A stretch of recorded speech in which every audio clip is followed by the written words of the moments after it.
Aleluia! Glória a Deus pela sua vida. Nós vamos continuar hoje estudando o tema Coração Impenitentes. Eu estou aqui com a minha Bíblia aberta em João, capítulo 17, versículo 10. Ora, todas as minhas coisas são tuas, e tuas coisas são minhas, e eu neles sou glorificado.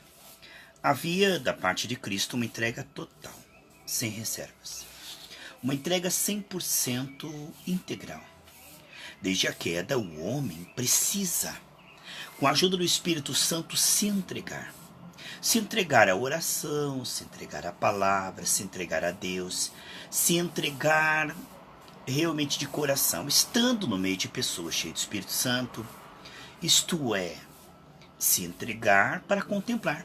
Lá em 2 Coríntios 3,18 diz que nós resgatamos imagem e semelhança, a nossa verdadeira identidade, contemplando o Senhor. Conforme eu contemplo, eu sou transformado, eu percebo e consigo transformar aquilo em desempenho. O que vemos então, meus queridos e amados irmãos, que se entregar para entrar nessa atmosfera, perceber, vai fazer com que o coração, que desde a queda é insensato, se torne sábio. O coração, como uma terra ruim, agora é transformado em terra boa. Nós vemos, meus amados irmãos, que hoje, de um modo geral, as pessoas elas querem receber de Deus, mas não querem se entregar a Deus. Isto é um coração insensato. Porque por mais que eu possa receber, como os 10 leprosos receberam cura, se você não se entrega a Deus, Deus não tem o seu coração, você não tem revelação. Pode ter no máximo extrair informações, bênçãos, mas é à medida que o Senhor vai ganhando o nosso coração, que Ele vai colocando paz, amor, alegria, a vida começa a ter satisfação, alegria em Deus e nas coisas de Deus. Jesus disse claramente, todas as minhas coisas são tuas, e todas as minhas coisas são tuas. Olha que coisa tremenda. Quando Cristo veio habitar em nosso coração, tudo de Deus veio habitar em nosso coração. Tudo que Deus é, tudo que Deus tem, tudo que Deus pode, tudo que Deus sabe vai habitar em nosso coração. Agora, se nós sairmos da carne para o Espírito, aquilo que é no nosso coração vai fluir na nossa boca, no Espírito. Portanto, em Cristo, tudo de Deus veio habitar em mim. E agora o Espírito está trabalhando para que tudo em mim seja de Cristo. À medida que eu me entrego, Ele vai me dar entendimento e revelação. À medida que eu me entrego, olha a proposta, irmãos, buscar o reino de Deus, sua justiça.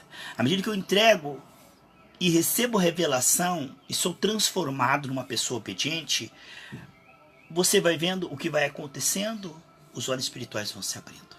Oh, meus irmãos, coisa tremenda. Essa é uma proposta que Deus não impõe a sua presença nem o seu projeto.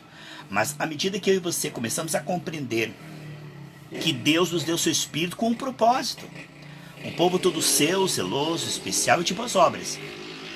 O Senhor nos salvou para Ele. Então nós nascemos separados de Deus, amando o pecado, a idolatria, a carnalidade, o mundanismo. Não é? Todos pecaram e carecem da glória de Deus. Agora, a proposta do Senhor é nos tirar da esfera do engano, da escravidão, da mentira, para a liberdade dos filhos de Deus. Nós vemos que o filho pródigo, quando voltou, ele diz, olha, me faz de um dos seus empregados. Eu disse, todas as minhas coisas são tuas.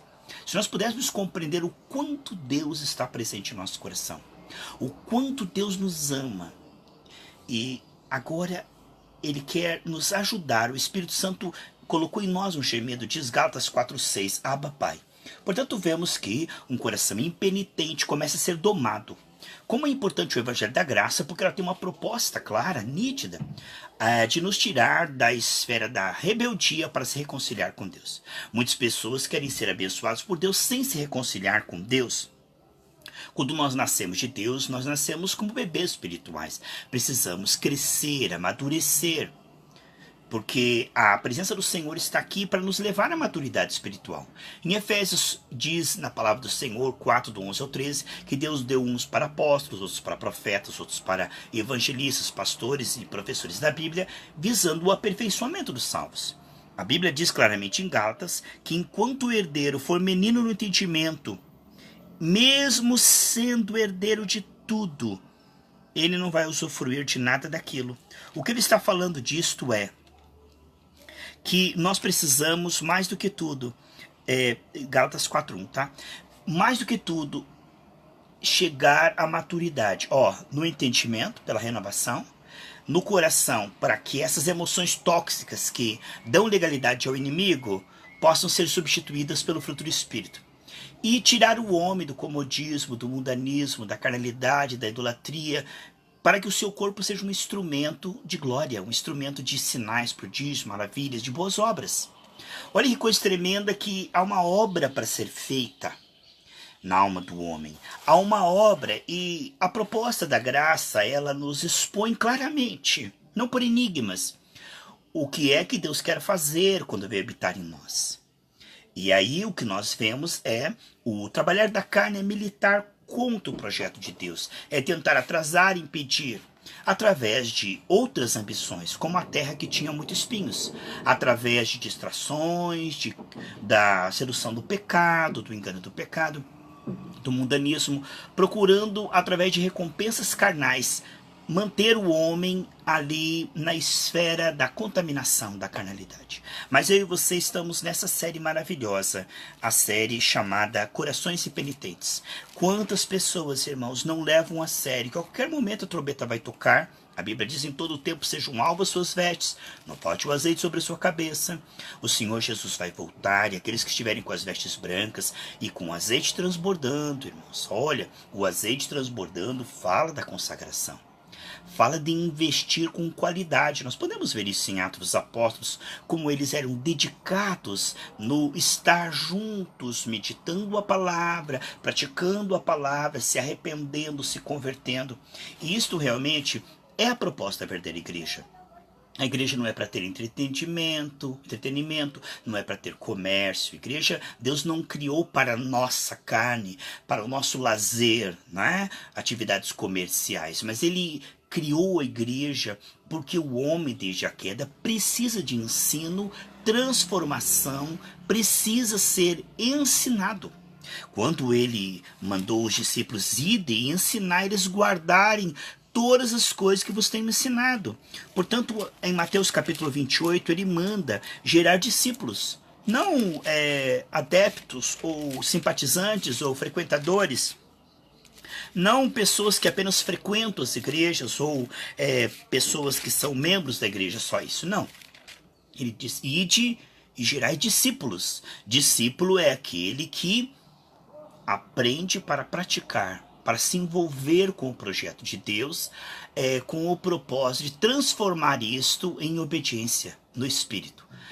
Amados, eu e você, muitas vezes, temos sido expostos ao evangelho genuíno que dia após dia nos lembra das mesmas coisas. É muito útil nós estarmos ouvindo todos os dias essas mesmas coisas, o chamado do Senhor, o chamado claro do Senhor, para que nós nos entregamos e recebemos revelação, para que nós peçamos ao Espírito Santo que sonde o nosso coração, que trabalhe e cave profundamente em nossos pensamentos, sentimentos, desejos, intenções, atitudes, e nos ajude, de fato, eu, você, a sermos cada vez mais entregues a Deus. Olha só, à medida que eu entrego, eu recebo revelação. Eu posso estar me entregando a uma igreja local, mas se eu não estou me entregando à santificação, eu não vejo a Deus. Porque a Bíblia diz: bem-aventurados os limpos de coração, porque verão a Deus. Portanto, se a igreja local não ensina o homem a limpar o seu coração, ele está ali ouvindo a respeito de Deus, trabalhando para Deus, mas ele não está vendo Deus. Portanto, o que Deus mais deseja é ser percebido por você e por mim. Olha que coisa tremenda, o salmista coloca isso de uma forma muito clara, né? O Salmo 27, versículo 4 diz: uma coisa pedi ao Senhor, que eu possa todo dia, na presença do Senhor, junto com os meus irmãos, para, veja lá, contemplar a formosura do Senhor e aprender no seu santo templo. Então, o Senhor tem uma proposta, que é abrir os nossos olhos, nossos ouvidos, e nos dar um novo coração a cada dia. Isso não pode ser feito definitivamente de uma vez por todas na alma. Sabemos que no Espírito isso foi instantâneo. Colossenses 1:3, que Deus nos tirou do império das trevas e nos fez assentar nas regiões celestes. Então, tudo de Deus vai habitar em nosso espírito. Agora, a nossa alma vai se descolando da carne, dos hábitos, pensamentos, raciocínios, opiniões, gostos, vícios. A alma vai se descolando da carne e vai agora começando a ouvir o Espírito e receber revelação do Espírito. Isto é realmente igreja aos olhos de Deus. Podemos ver que uma igreja pode ser avaliada pelo seu fruto. Uma árvore pode ser avaliada pelo seu fruto. Então, a proposta profética de uma igreja, de um pastor lúcido, você vai ver que a primeira pregação de Pedro, arrependei-vos, pois, e convertei-vos, para que sejam apagados os vossos pecados, e venham assim tempo de refrigério da presença do Senhor. Você está vendo? Muitos pastores querem dar refrigério, promessa para desconcertados, tentando gerar uma vida abençoada em pessoas que não estão se entregando e renunciando. Amados, a bênção é para os filhos, não para os cachorrinhos. Então, pessoas que estão se entregando e estão renunciando de fato, entregando e renunciando, a evidência é que elas começarão a receber uma revelação progressiva do próprio Deus, de quem Deus é nela e quem elas são em Deus. Esta revelação produzirá um impacto, afetará nossos afetos, pois o homem que nasce amando os ídolos, o pecado, a carnalidade, o mundanismo, à medida que o Senhor começa a se revelar, ele começa a conquistar essa pessoa, inclinar o coração dessa pessoa, e ela começa a amar o Senhor e a sua palavra. E ela começa a ver o pecado como desnecessário.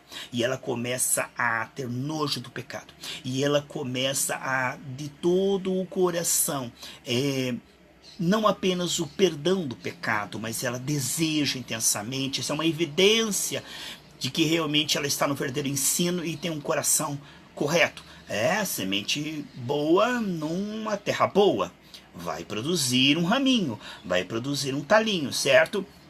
Aqui o que nós estamos vendo, que o verdadeiro ensino, aliado a um coração que está sendo transformado pela graça, que está sendo ensinado não apenas a ouvir, mas a orar para praticar, para se comprometer, para se entregar a Deus e para renunciar tudo, absolutamente tudo, 100% do que é do diabo. Pronto, passou a moto. Amados, quando uma pessoa ela está sendo direcionada pelo Espírito de Deus, você vai ver que ela vai ter uma postura de comprometimento.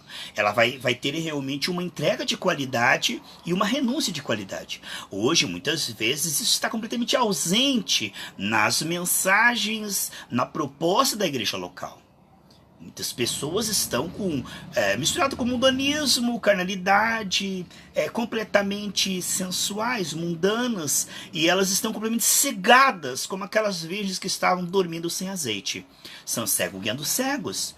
E nós vemos isso claramente, que muitas pessoas não mostram a evidência de estarem cada vez mais parecidas com Cristo. Não há uma mudança realmente como em Atos dos Apóstolos. Nós podemos ver que a proposta está errada, que o alimento está inadequado, gerando anêmicos espirituais mortos, zumbis espirituais. Vemos claramente que uma palavra genuína, uma proposta genuína que vai nos ensinar a renunciar, e isso não de forma genérica. A palavra de Deus, a ênfase é a graça, e onde abundou o pecado, superabundou a graça. A palavra genuína, ela vai nos ensinar que pecado é pecado e esmiuçar isto. Não vai passar de uma forma grosseira, genérica, não. A verdadeira doutrina vai tratar com questões específicas que Deus chama de pecado. Deus vai, através da palavra genuína, expor áreas de renúncia.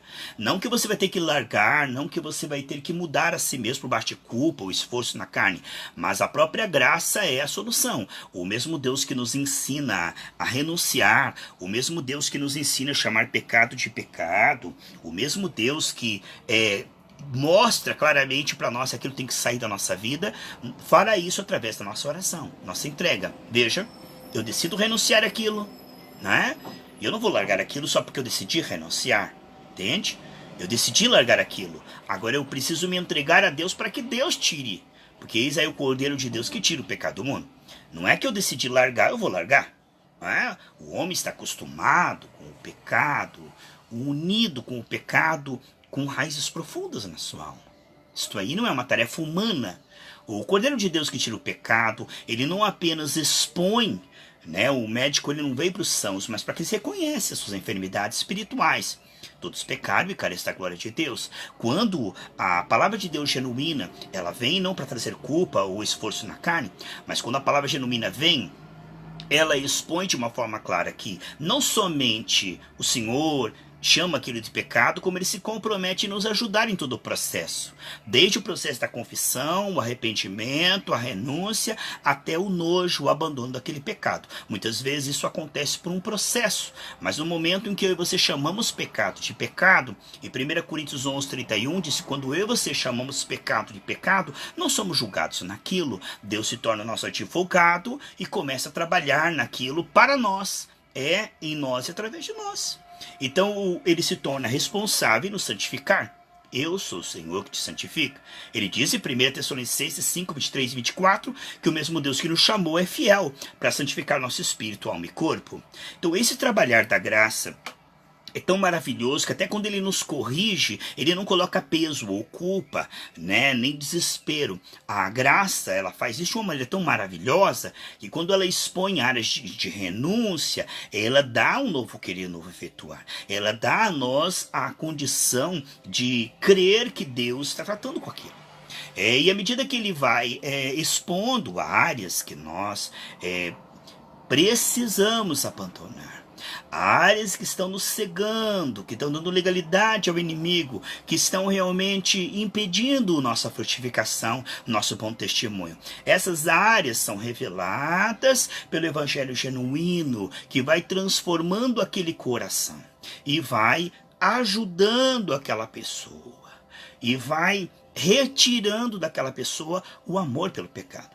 Hoje o que vemos é que, como na igreja Apocalipse, das 7 igrejas, 6 estavam sendo repreendidas por mau comportamento, por uma vida morna, religiosa, fria.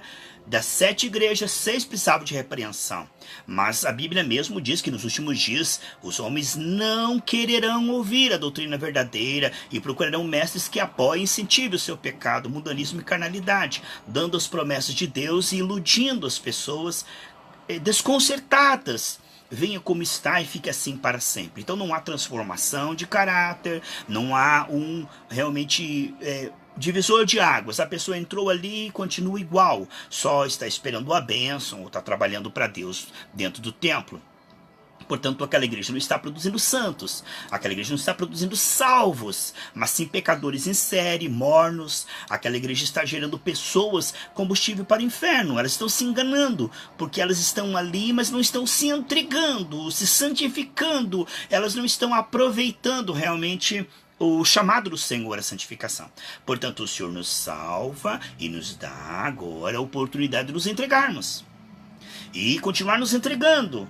Porque mesmo depois de ter levantado a mão para Cristo, eu posso me entregar ao pecado e morrer no pecado. Eu posso, depois de ter me entregue a Cristo, voltar atrás e me entregar ao mundanismo, à carnalidade, entende? Então esse se entregar ao Senhor é um processo diário, contínuo, crescente, com níveis cada vez mais profundos. E o Senhor está nos ensinando que essa entrega é um milagre. Essa entrega, ela vai abrindo para o trabalhar da graça de Deus e vai retirando aquilo que é de Adão e vai retirando aquilo que é da carne, vai restringindo a nossa carne e vai, né, gerando um amor por Deus e pelas coisas de Deus. Isso é um milagre, entende? Por exemplo, se uma pessoa está fundada no vício e ela se chega numa igreja evangélica, então não adianta dizer, agora você tem que parar, você é evangélico, você tem que parar com isso, porque você veio para essa religião, aqui a gente não permite. Não, cobrança de comportamento não adianta. Isso é morte na panela. Também não adianta dizer, não tem problema, pode continuar, Deus não se importa. Olha os dois extremos. Um vai dizer que o pecado não tem importância, e o outro vai dizer, o pecado é por tua conta, se esforce, largue e se esforce. Esses dois tipos de pregação, o legalista, né? E o mundano, o pastor morno, que gera mornos. Vamos para a moderação, nós vamos chamar pecado de pecado e vamos ensinar como sair do pecado.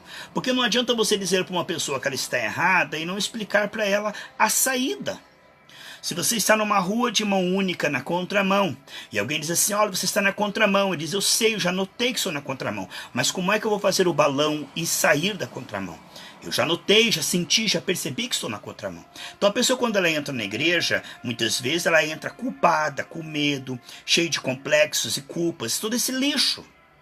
Isso não ajuda em nada. A culpa e o esforço para sair do pecado não ajudam em nada na condição humana. Por isso é que vem a graça. Onde abundou o pecado, superabundou a graça. A graça é a única saída para o pecado. A graça é a própria presença, a participação, condução do Senhor Divino Médico em todo o trajeto. Um médico que está numa UTI e o paciente está em coma, ele não pode se ajudar. Então vai depender do médico, né? Sim. Então o que nós vemos é que a graça, ela pega o homem no estágio zero. Ela pega o homem totalmente morto espiritualmente, o ressuscita o seu espírito quando vem habitar em nós. Fomos ressuscitados. Agora, o corpo está convalescendo, o corpo está sarando, o corpo está recebendo nutrientes, certo? E eliminando as toxinas, as infecções, liberando, retirando os tumores. Olha o que nós estamos vendo. Então, essa nova vida agora é extirpar aquilo que é da carne, que dá lugar ao diabo, e dar cada vez mais espaços ao Espírito Santo. Para que o Espírito Santo possa revelar quem Ele é em nós, quem nós somos nele. Para que nós possamos contemplar e assim sermos transformados, não pelo esforço, mas pelo milagre da comunhão diária. Veja só. O que nós estamos vendo, meus amados irmãos, que a graça vai nos convencer que isso tem que sair da nossa vida, né? As obras da carne. Se você está numa igreja verdadeira, que o pastor é ungido, está na unção de direção do Espírito Santo, coisas estão saindo da sua vida, hábitos, palavras, escolhas, intenções, há uma mudança, uma metanoia, uma transformação. Se você está numa igreja, você está sendo confrontado, Apocalipse 22:11 diz que aquele que é santo santifique-se mais ainda, não por culpa, por esforço, mas pelo milagre da glória em glória, de a graça sobre graça nos levando a essa dimensão da obediência pela fé. Romanos 1:5. Portanto, a palavra genuína mostrará que coisas estão saindo da nossa vida. E coisas que nós não estávamos fazendo, não estávamos acostumados ou não valorizávamos, nós começaremos a fazer. Então há um câmbio, há uma mudança da carne para o espírito. O que vemos, sem dúvida, meus queridos e amados irmãos, que hábitos que estavam entranhados em nossa vida, costumes, pensamentos, gostos, que a Bíblia chama de pecado, nós chegamos diante de Deus e dizemos, Deus, eu reconheço que isso é pecado, me ajuda. E eu oro hoje, eu oro amanhã, eu oro depois de amanhã, eu jejuo, eu peço oração dos irmãos, eu vou me humilhando, não como ouvido esquecido, não como desesperado, mas na forma moderada, eu estou me entregando e o Senhor está sarando aquela ferida, certo? Isto é maravilhoso. À medida que as coisas da carne vão saindo, sobra espaço naquele odre para Deus encher com vinho novo. O vinho novo é colocado num odre novo, porque o odre velho não pode suportar. Então o odre velho é quem eu era antes de praticar isso aqui. Um homem carnal que não tem o Espírito Santo, ele não consegue praticar os impossíveis à carne. Mas quando eu recebo o Espírito Santo e uma nova natureza, aí eu consigo. Porque eu nasci de Deus, eu nasci de Deus. E agora, de 2 Pedro, capítulo 1, do versículo 2 ao 4, que agora com essa nova natureza eu já escapei das seduções do pecado. Então essa nova vida maravilhosa que nós recebemos pela presença do Senhor, quer nos conduzir à sua presença. A presença do Senhor saiu do seu trono, vai habitar em nosso coração, para nos levar à sua presença e nos tirar da presença do mundanismo, da carnalidade, da mentira. Então o homem, ele veio habitar nas escuridões das trevas, longe de Deus, afundado no engano, no pecado, sujo, contaminado. Agora o Espírito Santo vem habitar em nosso coração pelo sangue de Jesus, nos tirar daquela esfera que Deus chama de mundanismo. para uma esfera nova, uma nova maneira de pensar, falar, sentir, agir, se relacionar, tudo novo pelo milagre da graça. Áreas em que nós antigamente achávamos que não dava nada, que tem, nada a ver. Áreas que nós fazíamos, nem sentíamos culpa, achávamos normal, achávamos realmente que era comum, sem importância. Quando o Espírito Santo vai habitar em nós, ele começa a mostrar que aquilo precisa sair da nossa vida. E coisas que nós achávamos que era grave, como tradições dos homens, não passar debaixo da escada, não comer carne, ou não fazer isso em tal dia da semana. Sabe, quando nós começamos a nos entregar ao Senhor, essas tradições, essas coisas supersticiosas, que nós achávamos que era pecado, que era grave e tal, nós começamos a ver que não vale nada, que isso não tem importância. O que Deus quer realmente é amor, é bondade, é comunhão com Ele, é bondade e boas obras para com as pessoas. Estamos envolvidos com a doutrina verdadeira. Aqui 1 Timóteo, capítulo 6, para nós orarmos, e depois desse estudo, passar para alguém, também compartilhe. Aqui 1 Timóteo, capítulo 6, versículo 3, fala dos falsos mestres, que eles acabam dando um ensino errado e gerando um povo perverso. E gerando um povo que não é transformado como Deus queria. A proposta de Deus em criar a igreja é gerar um povo específico, não é? Todo seu, zeloso, especial e de boas obras. Então a igreja falsa, ela não vai gerar pessoas assim. A igreja falsa, ela vai gerar tudo menos salvo. Ela está enganando as pessoas, ela é um braço de Satanás, porque as pessoas ali não estão santificando, não estão temendo a Deus, não estão renunciando ao pecado, eles estão ali se enganando. A Bíblia diz que os homens maus enganados. Aqui em 1 Timóteo 6, 3 diz: se alguém ensina outra doutrina e não concorda com as sãs palavras de nosso Senhor Jesus Cristo e com o ensino que é segundo a piedade, tá vendo? Então há muito tipo de doutrina, muito tipo de ensino, muito tipo de seminário, mas não está gerando um povo piedoso, um povo que tem perdão, misericórdia, bondade, humildade. Não está ficando parecido com Jesus. Está aprendendo, aprendendo, aprendendo, mas nunca chega ao conhecimento da verdade. Então são corações impenitentes. É enfatuado, ou seja, soberbo, é inchado. Nada entende. Deus está falando que ele ensina, não é porque ele grita, não, irmãos. Tem gente que pensa que a pessoa grita é porque ela sabe o que está falando. Tem muita gente que grita no microfone, irmão. Irmão, melhore os seus argumentos. É melhor você ter conteúdo do que gritar. Lata vazia que faz barulho. Quanto menos conteúdo, parece que mais grita, irmãos. Se isso é um culto racional, eu quero fazer é o teu coração arder, não a tua cabeça doer, teu ouvido doer. Não é a altura da minha voz que vai mudar. O culto racional é entender e praticar. É algo lúcido, inteligente. Não é algo insano. Deus não nos chama para sermos loucos, mas sim para sermos moderados. Eu sou pentecostal e gosto da glória, da unção, dos dons, mas todo extremo ele é doentio. O pastor pensa que porque ele está gritando no microfone, saltando a veia do pescoço, suando que nem um cavalo, que ele está cheio do Espírito Santo. E grita, e grita, e grita, e põe o microfone bem perto da boca. Você sabe que o microfone, irmãos, já está ali para você não precisar gritar. O microfone existe para você falar na tua altura normal. Precisa mudar a tua voz. A gente quando pega o microfone, amado o seu irmão, sabe? Vai tomar banho. Para de ser ator, para de ser artificial. Fale com a tua voz normal. Então, isso aí mostra falta de espiritualidade. O mundo acha que isso é espiritualidade, irmãos. O mundo acha que isso é ser cheio do Espírito Santo. Se eu gritar no microfone, é porque eu sei que eu estou falando. Nem sempre. Eu posso estar gritando e falando um monte de asneira. Hitler gritava e estava falando um monte de asneira. Então não é porque você grita no microfone que isso é sinal de espiritualidade. Muito pelo contrário. Jesus é manso e humilde do coração. Eu duvido que Jesus gritava até saltar a veia do pescoço e gritava como se fosse um louco. Meus irmãos, opera agora! Que é isso, irmão? Isso não é coisa de gente inteligente. Isso aí não vai passar conteúdo. As pessoas não vão entender. Então o que nós vemos é que muitas pessoas pensam que ser espiritual é ficar gritando, orando em línguas, gritando e orando em línguas, gritando e orando em línguas, gritando no microfone, orando em línguas, gritando no microfone, orando em línguas, gritando no microfone e falando chavões. Porque Deus é com você, o milagre vai operar, porque Deus está... Irmão, isso é insano. O que as pessoas chamam de cheio do Espírito Santo, eu chamaria de cheio de loucura.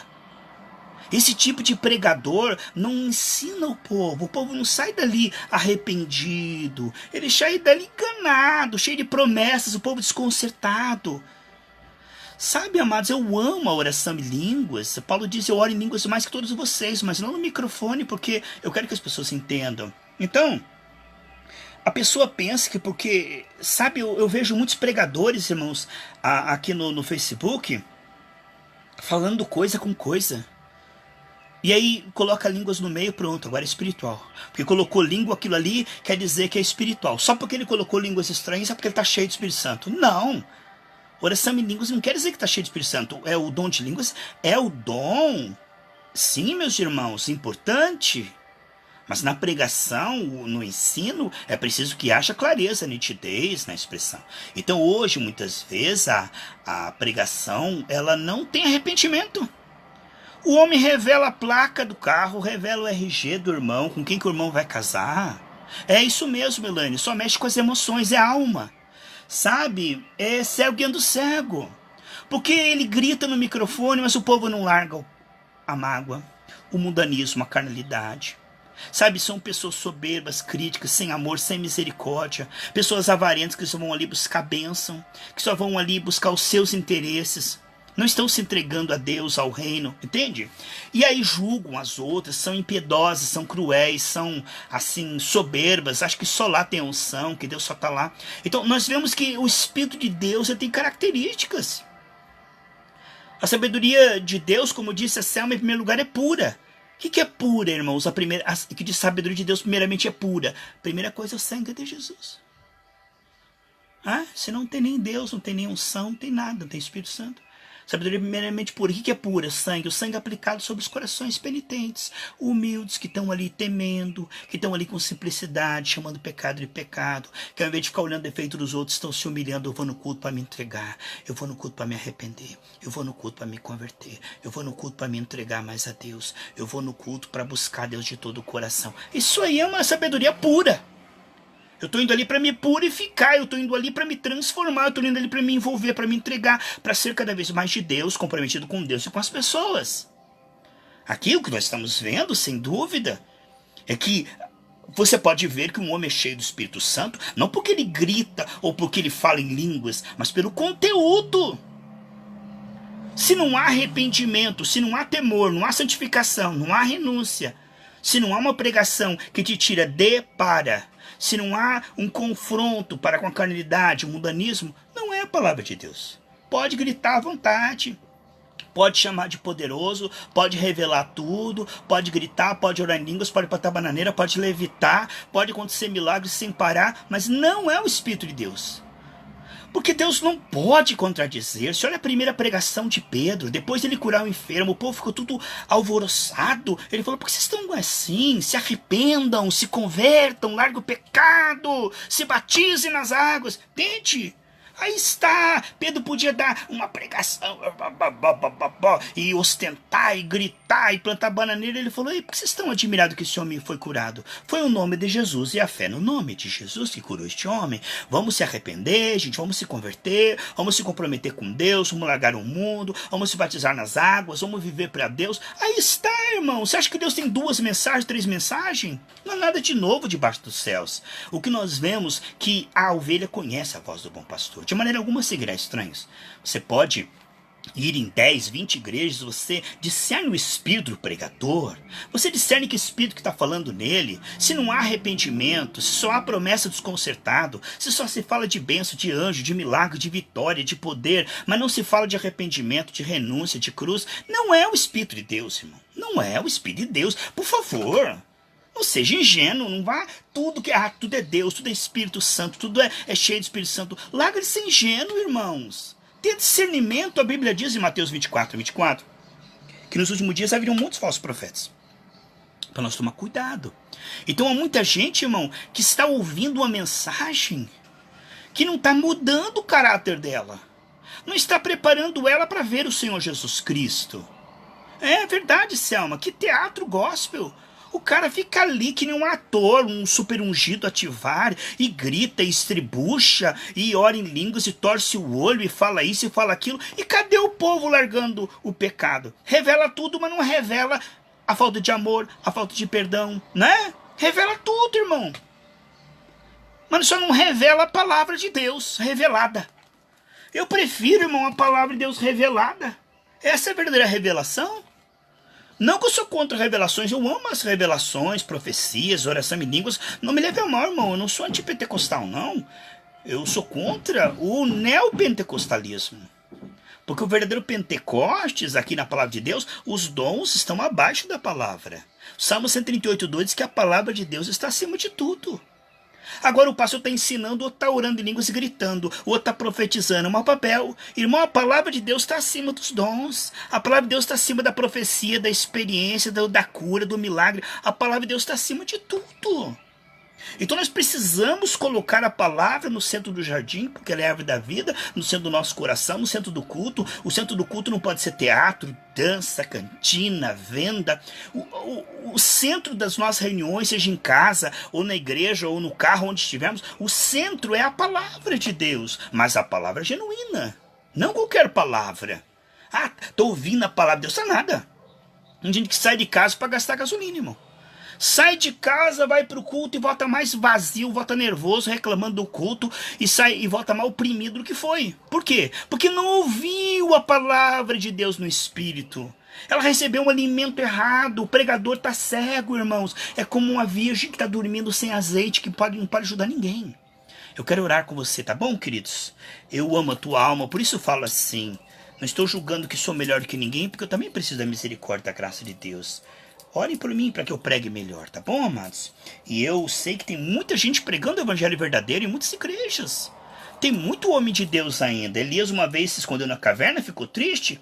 E Deus disse, não, Elias, ainda tem 7.000 que não dobraram o joelho diante de Baal. Eu creio que há muita gente de Deus, muitos pregadores de Deus. Há muita gente pregando essa palavra muito melhor do que eu. Com certeza, irmãos, tem. Mas há muitos também que não estão pregando. E nós precisamos discernir e pedir, Senhor, me dá o dom do discernimento dos espíritos, para que eu não pense que estou ouvindo um louvor de uma mulher ungida que só está querendo vender CD. Estou indo ouvir um pastor que ele está com o coração sujo, vai pôr a mão sobre mim, vai passar o quê? Então nós precisamos realmente de algo que seja de Deus, irmão. Não que pareça ser de Deus, ou que seja um pouco de Deus. Um copo com metade de água, metade de lama, você toma? Tem que ser algo totalmente de Deus. Amém, meus amados irmãos? Vamos orar juntos. Pai, guarda-nos nesses últimos dias, para que nós possamos ser transformados e não ter um coração impenitente. Ajude-nos, meu Deus, a discernir a verdadeira mensagem. Quantos que gostam desse barulho pentecostal, Pai?